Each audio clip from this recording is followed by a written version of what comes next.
नमस्कार दोस्तों, स्वागत है आप सभी का मेरे चैनल कहानी सागर में। आज कहानी सागर से लेकर आई हूँ कहानी नया विवाह, जिसके लेखक हैं मुंशी प्रेमचंद्र। ये कहानी आपको अच्छी लगे तो वीडियो को लाइक और शेयर अवश्य करें, साथ ही हमारे चैनल को सब्सक्राइब जरूर करें। तो चलिए इस छोटी सी कहानी की शुरुआत करते हैं। हमारी देह पुरानी है, लेकिन उसमें सदैव रक्त दौड़ता रहता है। नए रक्त के प्रवाह पर ही हमारे जीवन का आधार है। पृथ्वी की इस चिरंतन व्यवस्था में यह नयापन उसके एक एक अणु में, एक एक कण में, तार में बसे हुए स्वरों की भांति गूंजता रहता है। और यह 100 साल की बुढ़िया आज भी दुल्हन बनी हुई है। जब से लाला डंगामल ने नया विवाह किया है, उनका यौवन नए सिरे से जाग उठा है। जब पहली स्त्री जीवित थी, तब वे घर में बहुत कम रहते थे। प्रातः से ही 10-11 बजे तक पूजा पाठ ही करते थे, फिर भोजन करके दुकान चले जाते थे। वहां से 1 बजे रात को लौटते और थके मांदे सो जाते। यदि लीला कभी कहती कि जरा और सवेरे आ जाया करो, तो बिगड़ जाते और कहते, तुम्हारे लिए क्या दुकान छोड़ दूं या रोजगार बंद कर दूं। यह वो जमाना नहीं है कि एक लोटा जल चढ़ाकर लक्ष्मी प्रसन्न कर ली जाए। आज उनकी चौखट पर माथा रगड़ना पड़ता है, तब भी उनका मुंह सीधा नहीं होता। लीला बेचारी चुप हो जाती। अभी 6 महीने की ही बात है। लीला को ज्वर चढ़ा हुआ था। लाला जी दुकान जाने लगे, तब उसने डरते डरते कहा, देखो मेरा जी अच्छा नहीं है, जरा सवेरे आ जाना। डंगामल ने पगड़ी उतारकर खूंटी पर लटका दी और बोले, अगर बैठे रहने से तुम्हारा जी अच्छा हो जाए तो मैं दुकान ही न जाऊंगा। लीला हताश होकर बोली, मैं दुकान जाने को तो नहीं मना करती, केवल जरा सवेरे आने की कहती हूँ। तो क्या दुकान पर बैठा मौज किया करता हूँ। लीला इसका क्या जवाब देती। पति का यह स्नेहहीन व्यवहार उसके लिए कोई नई बात न थी। इधर कई साल से उसे उसका कठोर अनुभव हो ही रहा था। उसकी इस घर में कद्र नहीं थी। वो अक्सर इस समस्या पर विचार भी किया करती थी, पर वह अपना कोई अपराध न पाती। वो पति की सेवा अब पहले से कहीं ज्यादा करती थी। उनके कार्यभार को हल्का करने की बराबर चेष्टा करती रहती थी, बराबर प्रसन्नचित्त रहती थी। कभी उनकी इच्छा के विरुद्ध कोई काम नहीं करती। अगर उसकी जवानी ढल चुकी थी तो इसमें उसका क्या अपराध था। किसकी जवानी सदैव स्थिर रहती है। अगर अब उसका स्वास्थ्य उतना अच्छा न था तो उसमें उसका क्या दोष। उसे बेकसूर क्यों दंड दिया जाता था।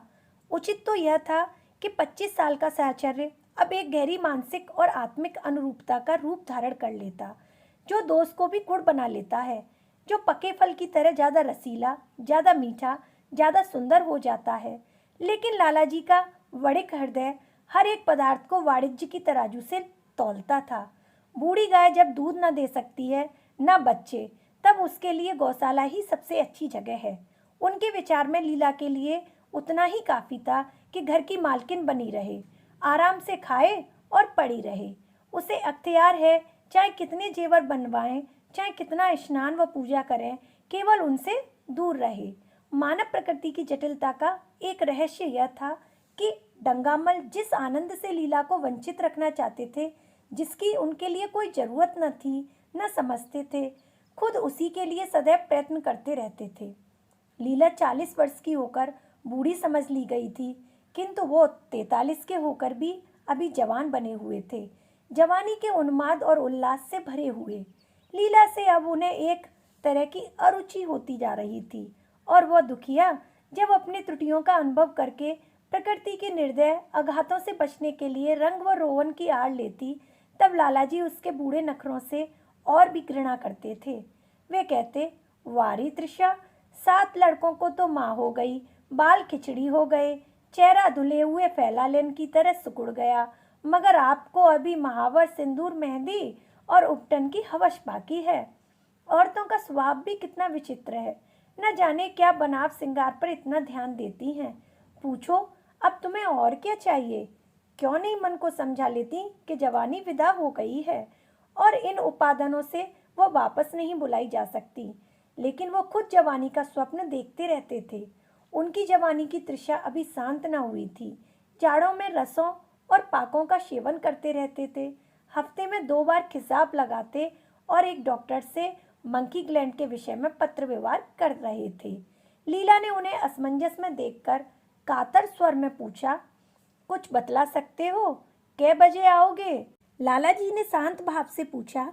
तुम्हारा जी आज कैसा है? लीला क्या जवाब दे। अगर कहती कि बहुत खराब है तो शायद वे वहाँ से वहीं बैठ जाएं और उसे जली कटी सुनाकर अपने दिल का बुखार निकालें। अगर कहती कि अच्छी हूँ तो शायद निश्चित होकर 2 बजे तक कहीं खबर लें। इस दुविधा में डरते डरते बोली, अब तक तो हल्की थी लेकिन अब कुछ भारी हो रही हूँ। तुम जाओ, दुकान पर लोग तुम्हारी राह देखते होंगे। हाँ, ईश्वर के लिए 1-2 बजे ना आना, लड़के सो जाते हैं। मुझे जरा भी अच्छा नहीं लगता, जी घबराता है।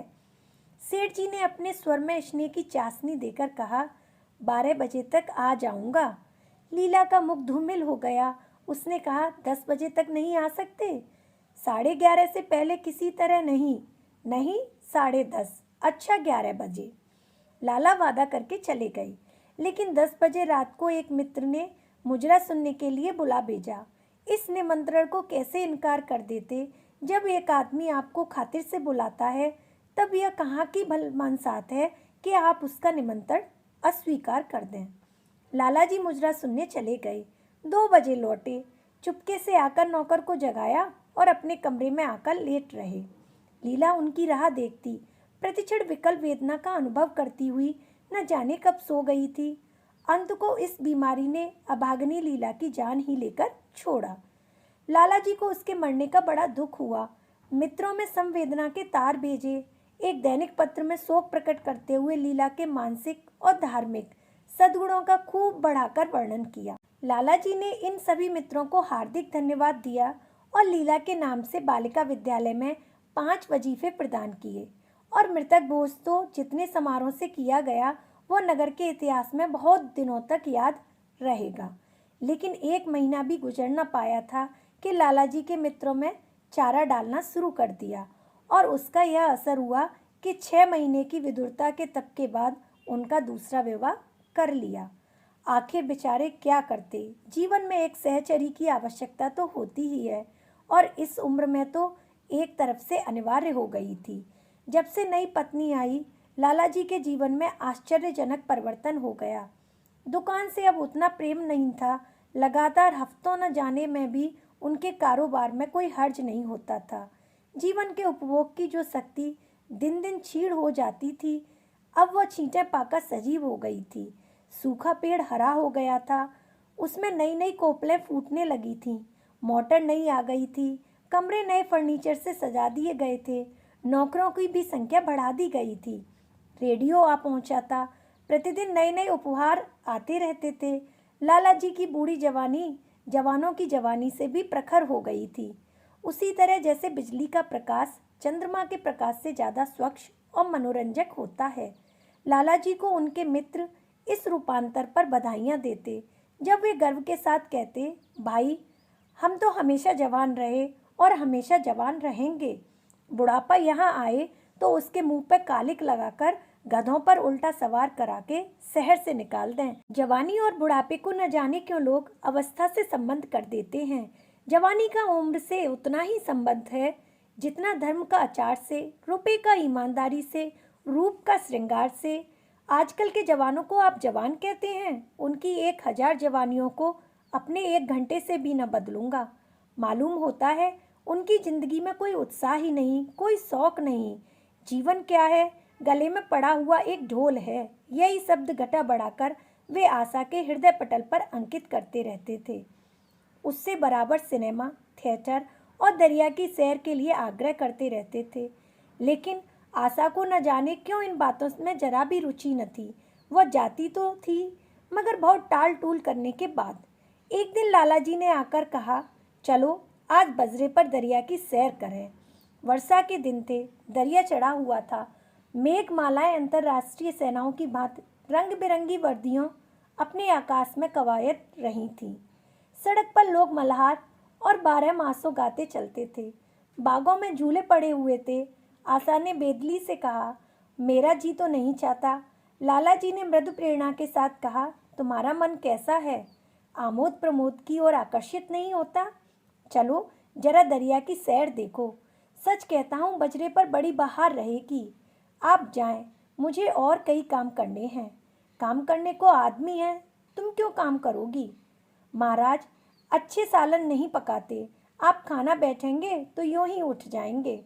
आशा अपने अवकाश का बड़ा भाग लालाजी के लिए तरह तरह का भोजन पकाने में ही लगाती थी। उसने किसी से सुन रखा था कि एक विशेष अवस्था के बाद पुरुष के जीवन का सबसे बड़ा सुख रचना का ही स्वाद रह जाता है। लालाजी की आत्मा खिल उठी। उन्होंने सोचा कि आशा को उनसे कितना प्रेम है कि वह दरिया की सैर को उनकी सेवा के लिए छोड़ रही है। एक लीला थी कि मान न मान चलने को तैयार रहती थी, पीछा छुड़ाना पड़ता था, खामखा सिर पर सवार हो जाती थी और सारा मजा किरकिरा कर देती थी। स्नेह भरे उलाहने से बोले, तुम्हारा मन भी विचित्र है। अगर एक दिन सालन फीका ही रहा, ऐसा क्या तूफान आ जाएगा। तुम तो मुझे बिल्कुल निकम्मा बनाए देती हो। अगर तुम न चलोगी तो मैं भी न जाऊंगा। आशा ने जैसे गले में फंदा छुड़ाते हुए कहा, आप भी तो मुझे इधर उधर घुमा घुमा कर मेरा मिजाज बिगाड़ते रहते हो। यह आदत पड़ जाएगी तो घर का धंधा कौन करेगा। मुझे घर के धंधों की रत्ती भर भी परवाह नहीं, बाल की नोक बराबर भी नहीं। मैं चाहता हूँ कि तुम्हारा मिजाज बिगड़े और तुम गृहस्थी की चक्की से दूर रहो। तुम मुझे बार बार आप क्यों कहती हो। मैं चाहता हूँ तुम मुझे तुम कहो, तू कहो, गालियाँ दो, धौंक जमाओ। तुम तो मुझे आप कह के जैसे देवता के सिंहासन पर बैठा देती हो। मैं अपने घर में देवता नहीं, चंचल बालक बनना चाहता हूँ। आशा ने मुस्कुराने की चेष्टा करके कहा, भला मैं आपको तुम कहूँगी, तुम बराबर वाले को कहा जाता है, न कि बड़ों को। मुनीम ने 1 लाख के घाटे की खबर सुनाई होती तो भी शायद लालाजी को इतना दुख न होता जितना आशा के इन कठोर शब्दों से हुआ। उनका सारा उत्साह, सारा उल्लास जैसे ठंडा पड़ गया। सिर पर बाकी रखी हुई फूलदार टोपी, गले में पड़ी हुई जोंगिया रंग की चुनी हुई रेशमी चादर, वह तंजेब का बल्लेदार कुर्ता जिसमें सोने के बटन लगे हुए थे, यह सारा ठाठ जैसे कहीं हास्यजनक जान पड़ने लगा था, जैसे वो सारा नशा किसी मंत्र में उतर गया हो। निराश होकर बोले, तो तुम्हें चलना है या नहीं। मेरा जी नहीं चाहता तो मैं भी न जाऊं। मैं आपको कब मना करती हूँ। फिर आप कहा। आशा ने जैसे भीतर से जोर लगाकर कहा, तुम। और उनका मुखमंडल लज्जा से आरक्त हो गया। हाँ, इसी तरह तुम कहा करो। तो तुम नहीं चल रही हो। अगर मैं चलूं तुम्हें चलना पड़ेगा। तब चलूंगी। आपकी आज्ञा मानना मेरा धर्म है। लालाजी आज्ञा न दे सके। आज्ञा और धर्म जैसे शब्द उनके कानों में चुभने लगे थे। खिसियाए हुए बाहर को चल पड़े। उस वक्त आशा को उन पर दया आ गई। बोली, तो कब तक लौटोगे। मैं नहीं जा रहा हूँ। अच्छा, तो मैं चलती हूँ।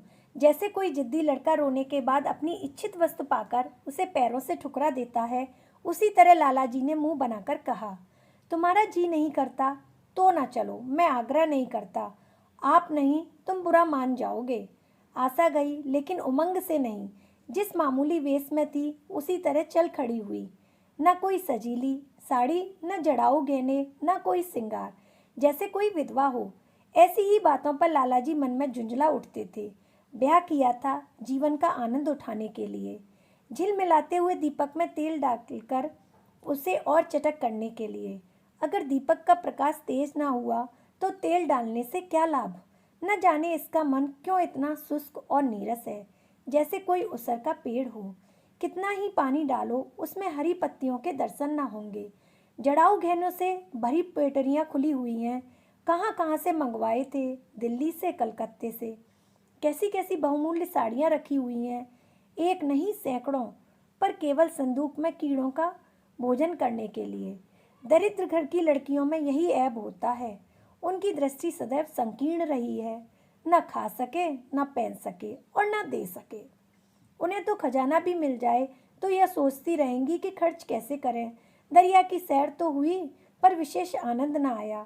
कई महीने तक आशा की मनोवृत्तियों को जगाने का असफल प्रयत्न करके लालाजी ने समझ लिया कि उनकी पैदाइश ही मुहर्रमी है, लेकिन फिर भी निराश न हुए।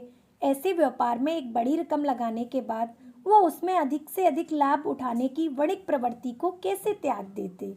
विनोद की नई नई योजनाएं पैदा की जाती। ग्रामोफोन अगर बिगड़ गया है, गाता नहीं है या साफ आवाज़ नहीं निकलती तो उसकी मरम्मत करानी पड़ेगी। उसे उठाकर रख देना तो मूर्खता है। उधर बूढ़ा महाराज एकाएक बीमार होकर घर चला गया था और उसकी जगह उसका 17-18 साल का जवान लड़का आ गया था। कुछ अजीब गंवार था, बिल्कुल जंगल उजड़। कोई बात ही नहीं समझता था। जितने फुलके बनाता उतनी तरह के। हाँ, एक बात समान होती थी, सब बीच में मोटे होते और किनारे पतले। दाल कभी तो इतनी पतली जैसे चाय, कभी इतनी गाढ़ी जैसे दही। नमक कभी इतना कम कि बिल्कुल फीकी, कभी इतना तेज कि नींबू का शौकीन। आशा मुंह हाथ धोकर चौके में पहुंच जाती और इस डपोर संग को भोजन पकाना सिखाती। एक दिन उसने कहा, तुम कितने नालायक आदमी हो जुगल। आखिर इतनी उम्र तक तुम घास खोदते रहे, बाहर झोंकते रहे, फुलके तक नहीं बना सकते।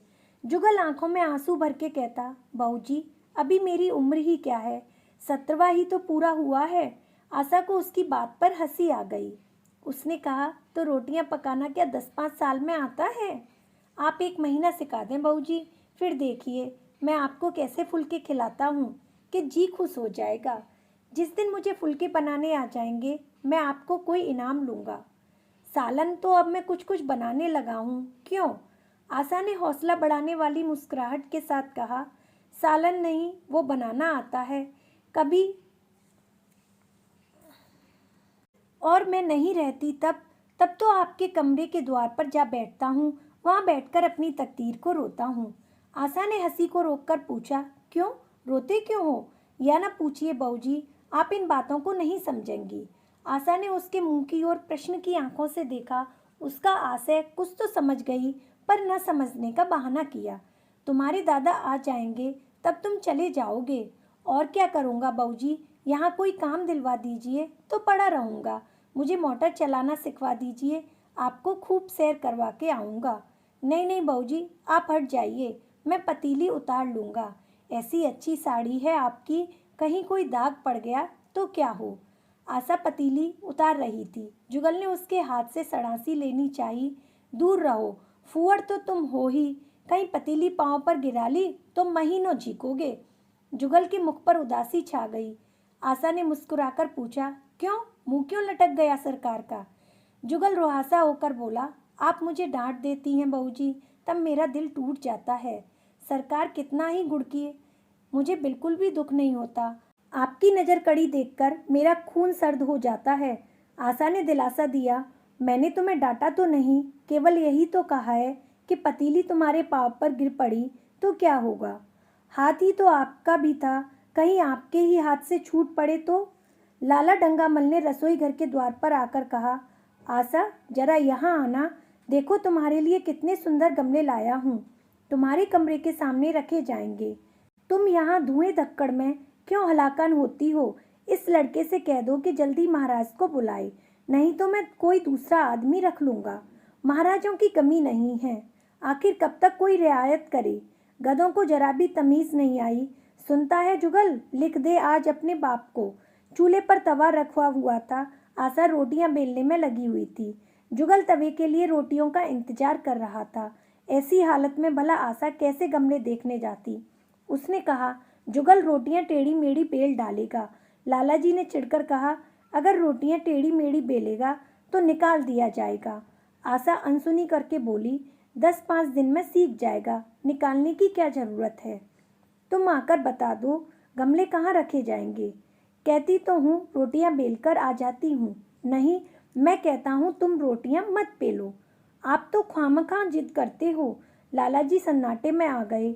आशा ने कभी इतनी रुखाई से उन्हें जवाब न दिया था, और यह केवल रुखाई न थी, उसमें कटुता भी थी। लज्जित होकर चले गए। उन्हें ऐसा क्रोध आ रहा था कि इन गमलों को तोड़कर फेंक दें और सारे पौधों को चूल्हे में डाल दें। जुगल ने सहमे हुए स्वर में कहा, आप चली जाएं बहूजी, सरकार बिगड़ जाएंगे। बको मत, जल्दी जल्दी फुलके सेको, नहीं तो निकाल दिए जाओगे। और आज मुझसे रुपए लेकर अपने लिए कपड़े बनवा लो। भिकमंगों सी सूरत बना रखी है, और बाल क्यों इतने बड़ा रखे हैं, तुम्हें नाई भी नहीं जुड़ता। जुगल ने दूर की बात सोची, बोला, कपड़े बनवा लूं तो दादा को हिसाब क्या दूंगा? अरे पागल, मैं हिसाब नहीं देने को कहती, मुझसे ले जाना। जुगल काहिलपन की हंसी हंसा, आप बनवाइए तो अच्छे कपड़े लूँगा, खद्दर के मलमल का कुर्ता, खद्दर की धोती, रेशमी चादर और अच्छा सा चप्पल। आशा ने मीठी मुस्कान से कहा, और अगर अपने दाम से बनवाने पड़े तब कपड़े ही क्यों बनवाऊंगा, बड़े चालाक हो तुम। जुगल ने अपनी बुद्धिमत्ता का प्रदर्शन किया। आदमी अपने घर में सूखी रोटियां खाकर सोता रहता है, लेकिन दावत में अच्छे अच्छे पकवान ही खाता है। वहाँ भी यदि सूखी रोटियां खाने को मिलें तो वह दावत में जाए ही नहीं। यह सब मैं नहीं जानती। एक गाढ़े का कुर्ता बनवा लो और एक टोपी ले लो। हजामत के लिए 2 आने पैसे ऊपर से ले लो। जुगल ने मान करके कहा, रहने दीजिए, मैं नहीं लेता। अच्छे कपड़े पहनकर निकलूंगा तब तो आपकी याद आवेगी। सड़ियल कपड़े पहनकर तो और जी जलेगा। तुम स्वार्थी हो, मुफ्त के कपड़े लोगे और साथ ही बढ़िया भी। जब यहाँ से जाने लगूं तब आप मुझे अपना एक चित्र दीजिएगा। मेरा चित्र लेकर क्या करोगे? अपनी कोठरी में लगाऊंगा और नित्य देखा करूंगा। बस वही साड़ी पहनकर खिंचवाना जो कल पहनी थी, और वही मोतियों की माला भी। मुझे नंगी नंगी सूरत अच्छी नहीं लगती। आपके पास तो बहुत गहने होंगे, आप पहनती क्यों नहीं? तो तुम्हें गहने अच्छे लगते हैं? बहुत। लालाजी ने फिर आकर जलते हुए मन से कहा, अभी तक तुम्हारी रोटियां नहीं पकी जुगल। अगर कल से तूने अपने आप अच्छी रोटियां न पकाई तो मैं तुझे निकाल दूंगा। आशा ने तुरंत हाथ मुंह धोया और बड़े प्रसन्न मन से लालाजी के साथ गमले देखने चली गई। इस समय उसकी छवि में प्रफुल्लता की रौनक थी, बातों में भी जैसे शक्कर घुली हो। लालाजी का सारा खिसियापन मिट गया। उसने गमलों को मुग्धा आंखों से देखा। उसने कहा, मैं इनमें से कोई गमला न जाने दूंगी। सब मेरे कमरे के सामने रखवाना। सब कितने सुंदर पौधे हैं, वाह! इनके हिंदी नाम भी मुझे बताना। लालाजी ने छेड़ा, सब गमले क्या करोगी? 10-5 पसंद कर लो, शेष मैं बाहर रखवा दूंगा। जी नहीं, मैं एक भी नहीं छोड़ूंगी, सब यहीं रखवा दीजिए। बड़ी लालचिन हो तुम। लालचिन ही सही, मैं आपको एक भी न दूंगी। 2-4 तो रहने दो, इतनी मेहनत से लाया हूँ। जी नहीं, इनमें से एक भी न मिलेगा। दूसरे दिन आशा ने अपने को आभूषणों से खूब सजाया और फिरोजी साड़ी पहनकर निकाली। तब लालाजी की आंखों में ज्योति आ गई। समझे, अवश्य अब उनके प्रेम का जादू कुछ कुछ चल रहा है। नहीं तो उनके बार बार के आग्रह करने पर भी, बार बार याचना करने पर भी उसने कोई आभूषण न पहना था। कभी कभी मोतियों का हार गले में डाल लेती थी, वह भी ऊपरी मन से। आज वो आभूषणों से अलंकृत होकर फूली नहीं समाती, इतराई जाती है। मानो कहती है, देखो मैं कितनी सुंदर हूँ। पहले जो बंद कली थी वो आज खिल गई थी। लालाजी पर घणों नशा चढ़ा हुआ था। वे चाहते थे उनके मित्र और बंधुवर्ग आकर इस सोने की रानी के दर्शनों से अपनी आंखें ठंडी कर सकें। देखें वो कितनी सुखी, संतुष्ट और प्रसन्न है। जिन विद्रोहियों ने विवाह के समय तरह तरह की शंकाएं की थी, वे आंखें खोलकर देखें कि डंगामल कितना सुखी, विश्वास, अनुराग और अनुभव से चमत्कार किया है। उन्होंने प्रस्ताव किया, चलो कहीं घूम आए, बड़ी मज़ेदार हवा चल रही है। आशा इस वक्त कैसे जा सकती थी? अभी उसे रसोई में जाना था। वहाँ से कहीं 12 बजे 1 बजे फुर्सत मिलेगी। फिर घर के दूसरे धंधे सिर पर सवार हो जाएंगे। सैर सपाटे के पीछे क्या घर चौपट कर दूं? सेठ जी ने उसका हाथ पकड़ लिया और कहा, नहीं, आज मैं तुम्हें रसोई में नहीं जाने दूंगा। महाराज के किए कुछ ना होगा। तो आज उसकी सामत भी आ जाएगी। आशा के मुख पर वे प्रफुल्लता जाती रही, मन भी उदास हो गया। एक सोफा पर लेटकर बोली, आज न जाने क्यों कलेजे में मीठा मीठा दर्द हो रहा है। ऐसा दर्द कभी नहीं होता था। सेठ जी घबरा उठे, यह दर्द कब से हो रहा है? हो तो रहा है रात से, लेकिन अभी कुछ कम हो गया था, अब फिर होने लगा है। रह रहकर जैसे चुभन हो जाती है। सेठ जी एक बात सोचकर दिल ही दिल फूल बैठे। अब वे गोलियां रंग ला रही हैं। राज्य वैद्यनी ने कहा था, जरा सोच समझकर इनका सेवन कीजिए। क्यों ना हो, खानदानी वैद्य है। इनके बाप बनारस के महाराज के चिकित्सक थे। पुराने और परीक्षित नुस्खे इनके पास थे।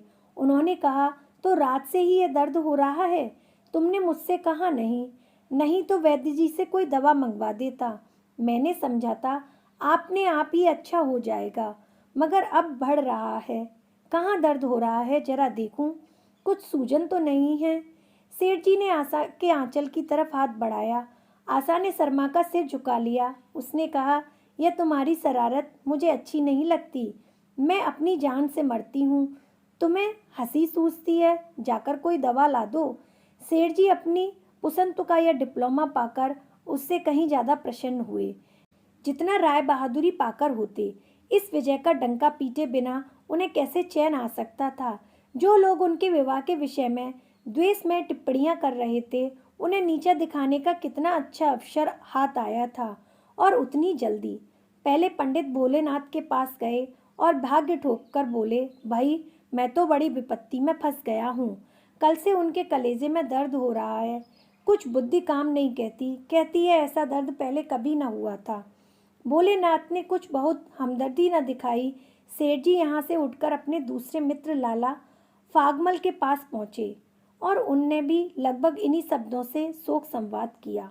फागमल बड़ा शोहदा था, मुस्कुराते हुए बोला, मुझे तो आपकी शरारत मालूम होती है। सेठ जी की बाहें खिल उठी। उन्होंने कहा, मैं अपना दुख सुना रहा हूँ और तुम्हें दिल लगी सूझती है? जरा भी आदमी है तुम में नहीं। मैं दिल्लगी नहीं कर रहा, इसमें दिल्लगी की क्या बात है?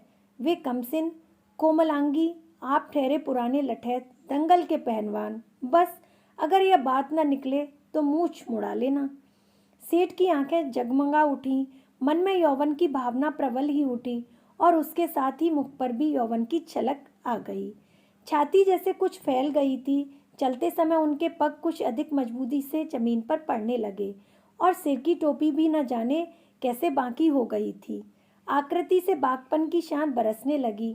जुगल ने आशा को सिर से पांव तक जगमगाते देखकर कहा, बस बहूजी, आप इसी तरह पहन ओढ़कर रहा करिए। आज मैं आपको चूल्हे के पास न आने दूंगा। आशा ने नयन बाण चलाकर कहा, क्यों आज यह नया हुक्म क्यों? पहले तो तुमने कभी मुझसे मना नहीं किया। आज की बात दूसरी है। जरा सुनूं क्या बात है? मैं डरता हूँ आप कहीं नाराज हो जाएंगी। नहीं नहीं, कहो, मैं नाराज ना होंगी। आज आप बहुत सुंदर लग रही हैं। लाला डंगामल ने असंख्य बार आशा के रूप और यौवन की प्रशंसा की थी, मगर उसकी प्रशंसा में उसे बनावट की गंध आती थी। वह शब्द उसके मुख से निकलकर कुछ ऐसे लगते थे जैसे कोई पंगु दौड़ाने की चेष्टा कर रहा हो। जुगल के इन सीधे शब्दों में एक उन्माद का नशा था, एक चोट थी। आशा की सारी देह प्रकंपित हो गई। तुम मुझे नजर लगा दोगे जुगल? इस तरह क्यों घूरते हो? जब यहाँ से चला जाऊंगा तब आपकी बहुत याद आएगी। रसोई पकाकर तुम सारे दिन क्या किया करते हो? दिखाई नहीं देते। सरकार रहते हैं इसलिए नहीं आता। फिर अब तो मुझे जवाब मिल रहा है। देखिए भगवान कहाँ ले आते हैं। आशा की मुख मुद्रा कठोर हो गई। उसने कहा, कौन तुम्हें जवाब देता है? सरकार ही तो कहते हैं तुझे निकाल दूंगा। अपना काम किए जाओ, कोई नहीं निकालेगा। अब तो तुम फुलके भी अच्छे बनाने लगे हो। सरकार हैं बड़े गुस्सेवर। 2-4 दिन में उनका मिजाज ठीक किए देती हूँ। आपके साथ चलते हैं तो आपके बाप से लगते हैं। तुम बड़े मुंह फटो, खबरदार, जबान संभाल कर बातें किया करो। किंतु अप्रसन्नता का यह झीना जावरण उसके मनोरश्य को न छिपा सका। वह प्रकाश की भांति उसके अंदर से निकला पड़ता था। जुगल ने फिर उसे निर्भीकता से कहा, मेरा मुंह कोई बंद कर ले। यहाँ तो सभी यही कहते हैं। मेरा ब्याह कोई 50 साल की बुढ़िया से कर दे तो मैं घर छोड़कर भाग जाऊंगा, या खुद जहर खा लूंगा, या उसे जहर देकर मार डालूं। फांसी ही तो होगी। आशा उसे कृत्रिम क्रोध को कायम न रख सकी। जुगल ने उसकी हृदय वीणा के तारों पर मिज़राब की ऐसी चोट मारी थी कि उसके बहुत जब्त करने पर भी मन की व्यथा बाहर निकल आई। उसने कहा, भाग्य भी तो कोई वस्तु है। ऐसा भाग्य जाए भाड़ में। तुम्हारा ब्याह किसी बुढ़िया से करूंगी, देख लेना। तो मैं ही जहर खा लूंगा, देख लीजिएगा। क्यों? बुढ़िया तुम्हें जवान स्त्री से ज़्यादा प्यार करेगी, ज़्यादा सेवा करेगी, तुम्हें सीधे रास्ते पर रखेगी। यह सब माम का काम है। बीवी जिस काम के लिए है उसी काम के लिए। आखिर बीवी किस काम के लिए है? मोटर की आवाज़ आई। न जाने कैसे आशा के सिर का आंचल खिसककर कंधों पर आ गया। उसने जल्दी से आंचल खींचकर सिर पर रख लिया और यह कहती हुई अपने कमरे की ओर लपकी, लाला जी भोजन करके चले जाएं तब आना।